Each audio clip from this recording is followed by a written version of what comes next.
빚이 없는 교회, 빛을 발하는 교회. 좀 독특한 제목으로 말씀을 나누고자 합니다. 사실은 제가 이거 아주 오래전에 이 설교를 좀 구상을 했습니다. 빚이 없는 교회, 빛을 발하는 교회. 그러다가 제가 몇 번 원고를 계획하다가 이거를 끝을 못 내고 몇 차례 포기하다가 이번 주에는 꼭 한번 해야겠다, 그런 마음으로 이 말씀을 준비했습니다. 하나님께서 이 땅에 교회를 세우시고 또 예수님께서 이렇게 제자들을 부르시는 그 분명한 목적이 있습니다. 누가복음 14장 25절에서 35절까지의 말씀은, 거기에 핵심은 내 제자가 되려면 이러한 모습을 갖춰야 된다라는 예수님의 말씀인데, 그 말씀 속에서 예수님께서 두 가지의 비유를 말씀합니다. 하나는 망대를 세울 때, 다시 말해서 어떠한 것을 이렇게 세워나갈 때 그 비용을 계산하지 않겠느냐. 그것을 계산하지 않으면 그걸 짓다가 짓지 못하면 사람들이 비웃게 될 것이다. 그리고 두 번째 비유는, 어떤 임금이 전쟁을 하러 나가는데 저쪽에서 오는 군사가 우리 군사에 배가 많다. 그러면 저 군사를 1대1로 싸울 것이냐, 아니면 어떠한 전술로 싸울 것이냐, 아니면 그렇게 하지 못한다면 차라리 사신을 보내서 화친을 하는 방법을 하지 않겠느냐. 근데 사실 이 두 가지 비유가 예수님이 말씀하시는 이 서론과 결론의 가운데 있는 비유인데요, 이 비유가 참 난해합니다. 좀 어찌 보면 제자도하고는 좀 상관없는 무슨 비용의 얘기 나오고 또 전쟁의 얘기 나오고 그런 것을 우리가 잘 이해 못할 때도 있는데, 이 비유의 목적은 이겁니다. 나중에 결론 부분에도 말씀드리겠지만, 너희들이 나의 제자가 되려면 잘 생각하고 행해라. 그냥 일시적인 감정에 의해서 뭔가 하겠다고 확 해놓고 이루지도 못하면 그것은 진정한 내 제자가 아니다라는 예수님의 뜻도 있고요. 또 한 가지는, 우리가 그 어떤 것 때문에, 다시 말해서 오늘 보면 이 망대를 세우고자 하는데 비용, 그 물질 때문에, 또 전쟁을 하려고 하는데 그 군사력 때문에 네가 그 일을 망치게 되는 것은 바람직하지 않다. 그래서 저는 오늘은 이제 제자도에 대한 말씀보다는 어떤 과정 속에서 예수님께서 비유로 말씀하신 이 말씀을 중심으로 한번 말씀을 나누고자 합니다. 빚이 없는 교회, 빛을 발하는 교회. 이 빚과 빚은 이 점 하나의 차이입니다. 이것을 가지고 언어 유희라고 얘기하기도 하고요. 이걸 가지고 노래를 만든 사람도 있죠. 님이라는 글자에 점 하나를 찍으면 남이 된다. 그러니까 이 빚과 빚은 비슷한 것 같지만 굉장히 차이가 있지요. 님과 남도 굉장히 차이가 있습니다. 제가 이 말씀을 준비하면서 생각나는 것이 찬송가에 이런 가사가 있습니다. 무르익은 저곡식은 뭘 기다리는데? 낫을 기다리는데. 낫. 시옷입니다. 그죠? 근데 제가 찬송을 부르는데 무르익은 저곡식은 낫을 기다리는데 이렇게 했어요. 그랬더니 어떤 학생이 저에게 찾아와서, 목사님, 아니 그 곡식이 낫으로 베지 이 얼굴 낯으로 그걸 베면 되겠습니까? 그래서 제가 이게 발음이라는 게 참 그렇구나. 그래서 빚과 빚은 굉장히 차이가 있는 것입니다.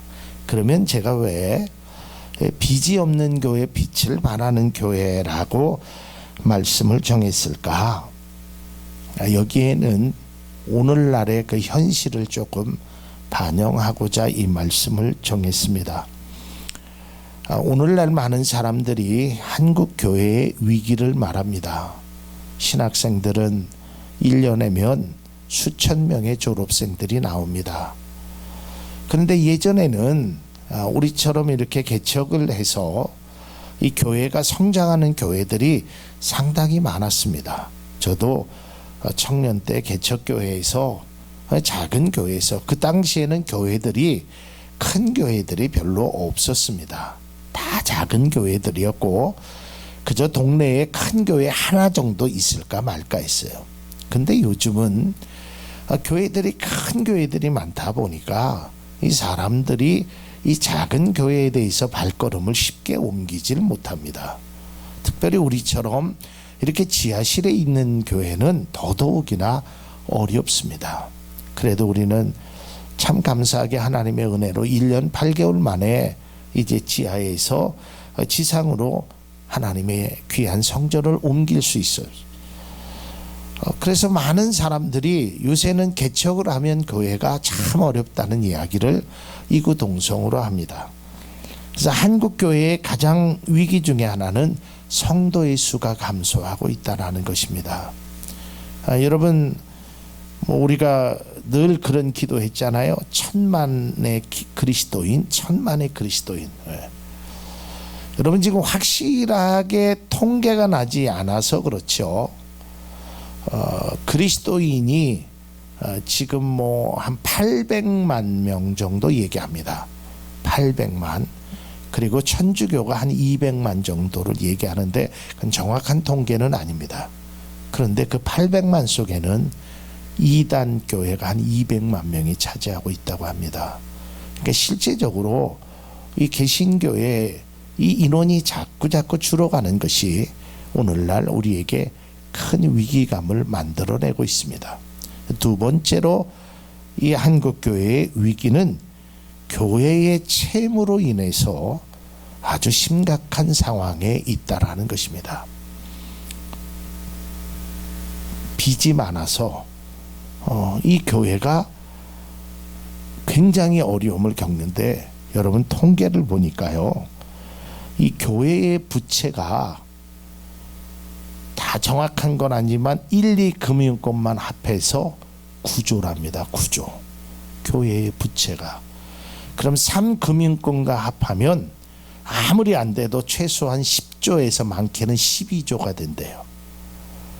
1년에 한국 교회에서 내는 이자만 원금 빼고 이자만 6천억이랍니다. 6천억. 그러니까 성도들이 정말 피땀 흘려서 하나님을 앞에 드린 헌금의 6천억이라는 돈이 그냥 빚을 갚는 데 쓰여지는 것이 아니라 빚의 이자를 갚는 데 쓰여지고 있다라는 것입니다. 그런데 그것도 문제인데 이 빚을 갚지 못해서 경매로 나와 있는 교회가 경매로 넘어가는 교회가 1년에 100군데가 넘는다고 합니다. 제가 이 말씀을 준비하면서 보니까 제가 그 알만한 목사님 큰 교회 그 교회가 갑자기 다른 교회로 넘어갔어요. 근데 우리 기독교로 넘어갔으면 참 그래도 그나마 다행인데 교회가 넘어가는 교회들마다 다 그 안중에 안상홍의 하나님 그 교회로 다 넘어갑니다. 청주에도 있고요. 그 교회 역사상 가장 최고에게 경매가 나온 540매덕짜리 경매된 교회도 하나님의 교회라는 그곳이 그 낙찰을 받았습니다. 그러니까 진짜 하나님의 교회가 가짜 하나님의 교회로 탈바꿈되고 있다는 것입니다. 뭐 때문에요? 물질 때문에, 부채 때문에. 오늘 주님께서 이 비유를 통해서 이렇게 말씀하셨습니다. 기초만 쌓고 능히 이루지 못하면 사람들에게 비웃음거리가 된다. 여러분 한번 생각해 보십시오. 하나님의 성전을 참 멋지게 졌습니다. 그리고 막 복음을 전도했습니다. 그랬던 교회가 빚으로 인해서 하루아침에 경매가 되고 또 그 교회가 내쫓김을 받고 다른 그런 이단적인 교회가 거기 들어온다면 사람들이 뭐라고 얘기하겠습니까? 이미 주님께서 그렇게 말씀하신 겁니다. 야, 기초만 쌓고 그것을 이루지 못하면, 여기서 기초라는 것은 어떤 그 과정 속에서 기초를 이야기하는 겁니다. 무슨 건물이 올라가는 그런 것이 아니라 네가 하다가 중단하면 그게 얼마나 사람들에게 비웃음거리가 될 것이냐, 조롱거리가 되지 않겠느냐라고 말하고 있습니다. 그러면서 본문의 주님께서는 이렇게 결론을 말씀하고 계십니다. 누가복음 14장 34절에서 35절에 있는 말씀입니다. 소금이 좋은 것이나 소금도 만일 그 맛을 잃으면 무엇으로 짜게 하리요? 그 다음에 땅에도 거름에도 쓸데없어 내 버리느니라. 들을 귀가 있는 자는 들을지어다 하시니라.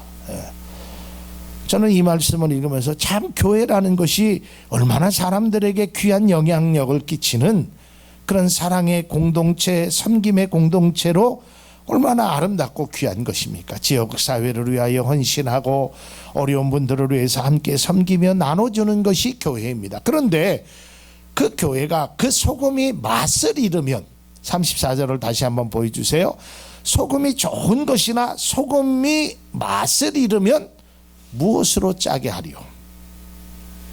교회가 교회의 역할을 잃어버리면, 교회의 세상의 빛과 소금의 역할을 잃어버리면, 교회가 주님이 주신 그 사명을 잃어버리면 무슨 의미가 있느냐 이거예요. 그러면 35절에 보면 한마디로 얘기하면 이것은 아무 쓸데가 없다, 아무 필요가 없다라는 거예요. 제가 더더욱 그 말씀을 준비하는 과정에 안타까웠던 것은, 이제 교회들은 이 십자가를 세워놓잖아요. 그죠? 다 건물 외벽이건. 근데 그 안상홍의 안중에 거기는 그 건물을 인수하자마자 제일 먼저 하는 게 십자가를 다 떼어버리는 겁니다. 십자가가 없어요. 거기는 십자가를 두지 않는다고 합니다.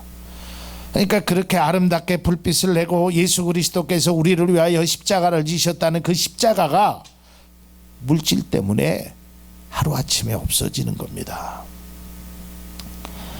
예수님께서는 우리가 잘 알다시피 교회를 자신의 반석 위에 세우라고 말씀하셨습니다.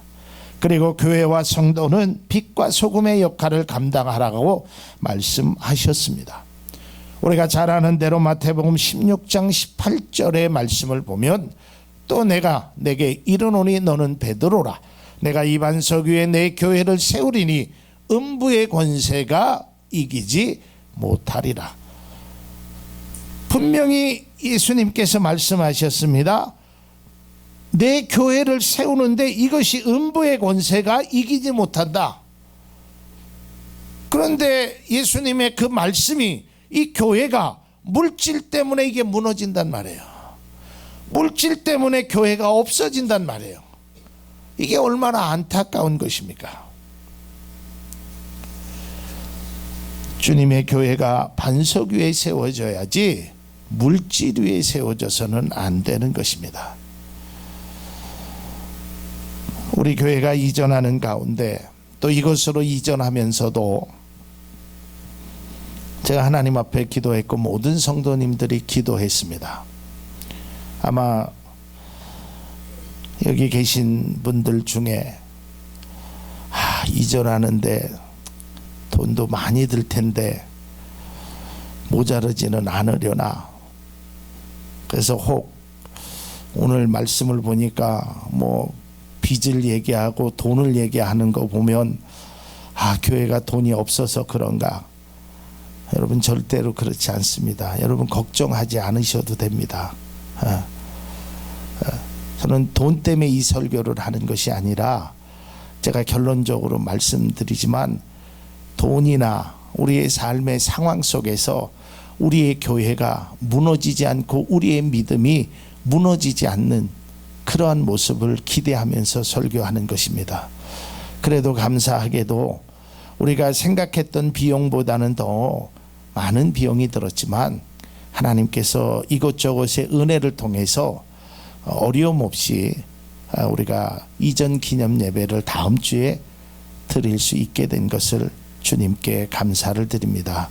그러니까 우리가 저는 뭐 늘 그런 말씀을 드리지만 교회 이전을 하면서 또 그동안 목회를 하면서 단 한 번도 어떤 여러분들에게 헌금을 강요한다든지 그런 이야기를 하지 않았고 앞으로도 안 할 것입니다. 왜냐하면 그것은 교회를 세우는 방법이 아니기 때문에 그렇습니다. 저는 여러분의 낸 귀한 헌금도 귀한 것이지만 먼저 이 교회가 바르게 서기 위해서는 여러분의 마음을 하나님 앞에 드릴 수 있기를 바랍니다. 이게 진짜 교회가 되는 것입니다. 이게 바로 예수님의 반석 위에 세운 교회입니다. 예수님께서 뭐라고 말씀하셨습니까? 마음을 다하고 뜻을 다하고 성품을 다해 주 너의 하나님을 사랑해라. 이게 주님이 원하시는 방법입니다. 물론 물질이라는 것이 필요 없는 것은 아니지만 이것이 물질 위에 교회가 세워지니까 교회가 무너지는 것입니다. 물질 위에 우리가 뭔가를 세우려고 하면 안 되는 것입니다. 믿음 위에 세워야 되고 예수의 이름 위에 교회가 세워졌을 때 그것이 진정한 은혜가 된다라는 것입니다. 주님의 교회가 반석 위에 세워진 것이 아니라 물질로만 세워지고 그것도 무리하게 이루어짐에 따라서 아름다운 성전이 헌당 예배도 드리기 전에 무너지고 경매고 나아가는 그런 마음 아픈 일이 1년에 100건이 넘게 나타나는 현실, 이것이 정말 하나님의 영광을 가릴 뿐 아니라 쓸데없는 존재가 된다라는 것입니다. 주님은 말씀합니다. 교회는 세상의 빛의 역할을 감당해야 된다고. 그러나 빛을 발하여야 할 교회가 빛으로 인하여 빛의 역할을 감당하지 못하면 이것이 얼마나 안타까운 일이냐 말이에요. 마태복음 5장 15절에 사람이 등불을 켜서 말 아래 두지 아니하고 등경 위에 두나니 이러므로 집안 모든 사람에게 비춰지니라. 여러분, 등불을 켜고 많은 사람들이 보게 하는 것입니다. 그 빛으로 하나님께 영광을 돌려야 되는 것입니다. 5장 16절에 이렇게 기록돼 이같이 너희의 빛이 사람 앞에 비치게 하여 그들로 너희 착한 행실을 보고 하늘에 계신 너희 아버지께 영광을 돌리게 하라. 그런데 그 빛을 발하여야 되는데 물질의 빚으로 인하여 이 빛이 말대박이 탁 덮어놓듯이 덮어지게 되는 것입니다. 십자가가 한순간에 띄어지고 교회의 간판이 사라지고 교회의 이름조차도 하나님의 영광을 가리는 그런 모습의 삶이 우리에게 안타깝게 있다라는 것입니다. 빛을 비춰야 하는데 빛으로 인하여 제 기능을 발휘하지 못하고 있다라는 것입니다. 주님은 오늘 이 두 가지의 비유를 통해서, 특별히 첫 번째의 그 비유를 통해서 단순히 물질적인 계산을 의미하고 하는 것은 아니셨습니다. 이 말씀의 앞뒤의 상황을 보면 이런 것입니다. 여러분, 웹도덕이라는 그 용어를 혹시 아시는지는 모르겠어요. 그게 뭐냐면 꼬리가 강아지의 꼬리가 흔들리면 강아지 몸 전체가 움직인다라는 것입니다. 웹도덕. 그러니까 작은 것 때문에 큰 것이 다 잃게 된다라는 것입니다. 저도 자세한 건 모르고 설교를 준비하다가 또 가끔 뉴스에서 뭐 꼬리가 몸통을 흔든다는 이야기를 들어서 찾아보니까 그것이 웹더덕, 그 이제 영어의 표기입니다. 마치 그런 것입니다. 돈이 교회의 근간을 다 흔들어 놓는 것입니다. 십자가의 불빛을 가려놓는 것입니다. 우리의 상황이 우리의 믿음을 흔들어 놓는 것입니다. 여러분, 우리가 성도들이 믿음으로 살고 믿음으로 살아야 되는 것이지, 제가 늘 말씀드리지만 이 믿음이 상황을 이겨내는 데 사용되어야 되는 것이지 상황이 믿음을 누르는 데 사용되어서는 안 된다는 것입니다. 사도 바울이 고백했던 것처럼 나는 부천에 처할 줄도 알고 빈부에 처할 줄도 알고 가난과 배부름과 배고픔과 이 모든 과정 속에서 나는 일체의 비결을 배웠다. 그러면서 아주 귀한 고백을 하지 않습니까? 내게 능력 주시는 자 안에서 내가 모든 것을 할 수 있다. 바로 그리스도인들은 이렇게 되어야 되는 거예요. 교회는 이것이 바로 교회가 하나님 앞에 보여야 할 모습이라는 것입니다. 빚으로 인해서 빛을 발하지 못한다는 것입니다. 그 꼬리 때문에 몸통 전체가 다 영향을 받고 있다는 것입니다. 빚으로 인해 빛을 잃어버린 교회, 상황으로 인하여 믿음을 잃어버린 성도, 욕심으로 사명을 잃어버린 그리스도인은 결코 되지 말아야 된다라는 것입니다. 지난 수요일 날도 그런 말씀을 드렸지만 우리가 어떤 것에 올무가 되어서는 안 됩니다. 내가 해야 할 일을, 또 내가 가야 할 곳을 그 올무 때문에 하지 못하고 가지 못하는 것은 바른 것이 아니라는, 이게 주님이 말씀하는 겁니다. 네가 내 제자가 되려면 이제 가야 하는데 어떤 것에 올무가 돼서 비용을 산출하지 못해서 군인과 싸움 속에서 그것을 행하지 못해서 가다가 중단하면 사람들이 얼마나 비웃겠느냐. 그러니까 너희가 바른 생각을 가지고 갈 것을 말하고 있다. 이것은 단순히 돈 계산을 의미하는 것이 아니라 우리 교회가 바른 생각과 바른 모습으로 가야 할 것을 주님은 말씀하고 있다라는 것입니다. 다시 말해서 오늘날 교회가 이 주객이 전도되는 모습을 행하면 안 되는 것입니다. 주인과 객이 바뀌면 안 된다는 것입니다. 교회는 빛을 발하는데 모든 전력을 쏟아야 됩니다. 사랑하는 성도 여러분, 여러분들은, 우리 모두는 믿음으로 향하는데 전심전력하기를 주님의 이름으로 축복을 드립니다. 우리 교회는 이 예수님의 빛을 세상에 나누는데 우리가 전심전력하고 거기에 신경 쓰고 거기에 매진하고 거기에 정열을 드려야 되는 것입니다. 그런데 빚으로 인해서 이번 달은 어떻게 살지, 다음 달은 어떻게 살지, 교회가 어려운데, 이것 때문에 빛을 발하지 못한다면 이것은 세상의 조롱거리가 된다라는 것을 주님은 말하고 있다라는 것입니다. 교회의 사명은 빛을 발하는 것입니다. 그러나 물질로 인해, 사람으로 인해, 환경으로 인해 교회가 교회답지 못하고 성도가 성도답지 못한 모습으로 또한 교회의 근간이 흔들려진다면 그것은 정말 주님이 마음을 아프게 하는 일이 될 것입니다. 교회가 빛을 발하고 성도가 소금의 역할을 감당하는 것이 극히 자연스러운 것이고 마땅한 일이 되는 것입니다. 그렇지 못하게 될 때 세상의 사람들로부터 조롱을 받게 된다라는 것입니다. 제가 교회를 이전을 위해서 함께 기도하면서 제가 참 마음 아팠던 것이 이것이었습니다. 교회를, 장소를 얻으러 갈 때 교회이기 때문에 안 준다는 겁니다.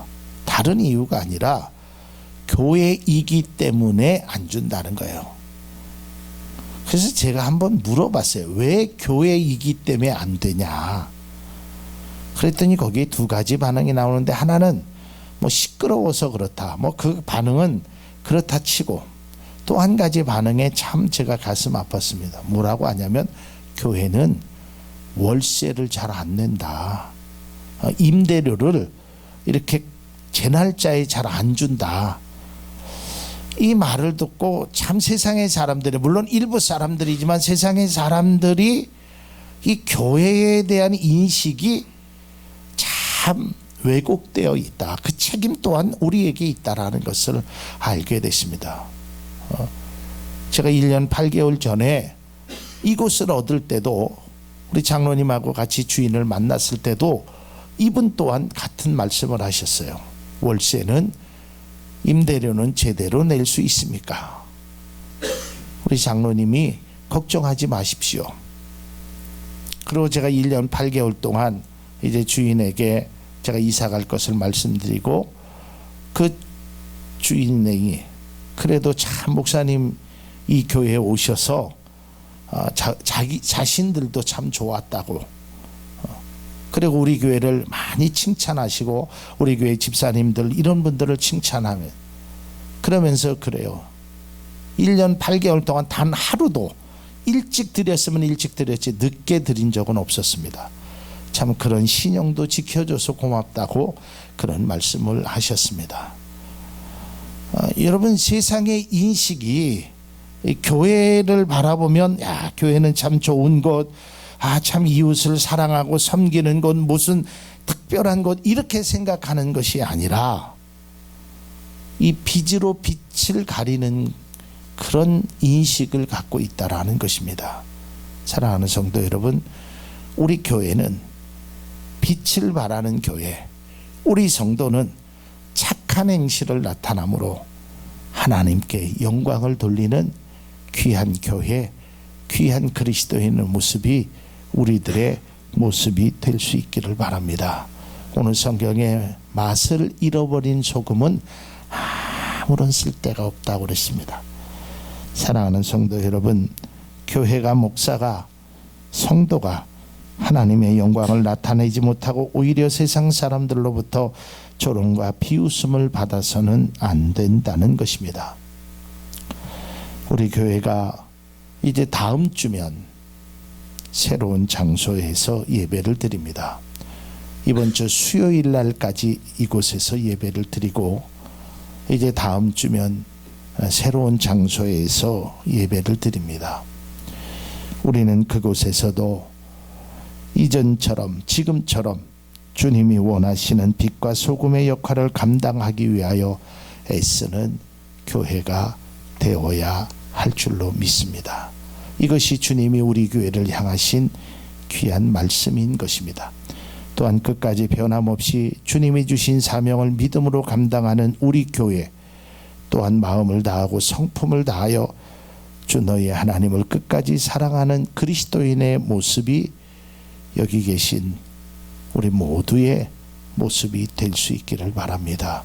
우리 교회가 혹여라도 빚으로 인하여 빛을 가리거나 우리의 잘못된 마음으로 하나님의 영광을 가리는 그런 어리석음이 아니라 빛으로, 사랑으로 행하는 아름다운 교회, 멋진 성도의 모습이 우리 모든 분들의 모습이 되기를 기원합니다.